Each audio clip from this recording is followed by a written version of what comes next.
Travail en ébullition, cela veut dire que dans tous les secteurs de travail aujourd'hui au Sénégal, il y a soit des préavis de grève, ou bien il y a des organisations qui sont en grève, ou bien des organisations qui ont déposé des plateformes revendicatives qui ne sont pas satisfaites par l'État ou par les différents départements ministériels. Je pense que nous avons cité tout à l'heure l'exemple du secteur de l'éducation, où depuis un certain nombre d'années, l'État a signé avec ces syndicats des accords qui ont été jugés par le passé, en tout cas par le ministre du Travail, comme des accords réalisables, juste que l'État peut supporter. Et depuis lors, les travailleurs courent derrière la mise en œuvre de ces accords. Je pense que c'est tant de difficultés qui font que ces secteurs aujourd'hui sont en grève permanente. Nous avons parlé de la santé, nous avons parlé des collectivités locales, où la fonction publique locale devrait être une réalité depuis presque 4 ou 5 ans, et jusqu'à présent, il manque des décrets d'application quelque part pour mettre en place cela.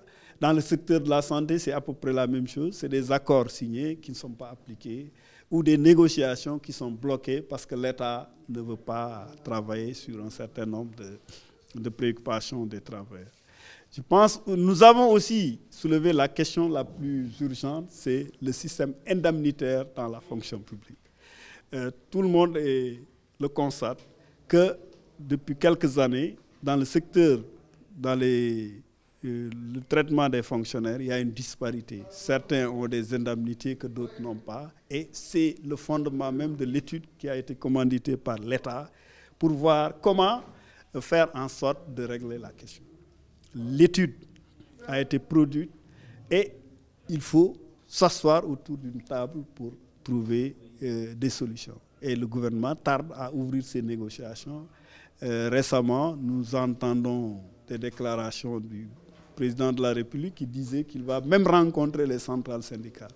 Mais nous pensons qu'en tout cas, c'est une réflexion sur laquelle les centrales ont déjà travaillé. Les syndicats de la fonction publique, que ce soit l'éducation, la santé, tous les secteurs de la fonction publique ont déjà travaillé pour aller vers des négociations sérieuses et qu'à l'issue, les accords puissent être appliqués.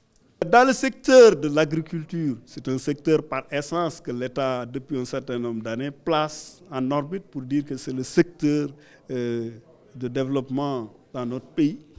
Mais nous sommes étonnés de voir que malgré toutes les garanties que le ministère et le gouvernement sont en train de distiller dans la presse, etc., dans les zones, mais le constat en tout cas que nous avons fait avec le syndicat de cultivateurs maraîchers du Sénégal, qui est affilié à la CSA, c'est que beaucoup de paysans ont leur stock d'arachide et ils ne peuvent pas l'écouler. Pourquoi ils ne peuvent pas l'écouler? Parce que dans beaucoup de zones, il y a des opérateurs privés qui font du blocage des financements et créent des marchés parallèles dans les louments pour faire vendre, acheter en tout cas moins cher aux populations, ce qui fait que c'est de l'exploitation. Et nous avons même dénoncé dans cette conférence de presse le fait que le préfet de Nioro ait interdit la marche que les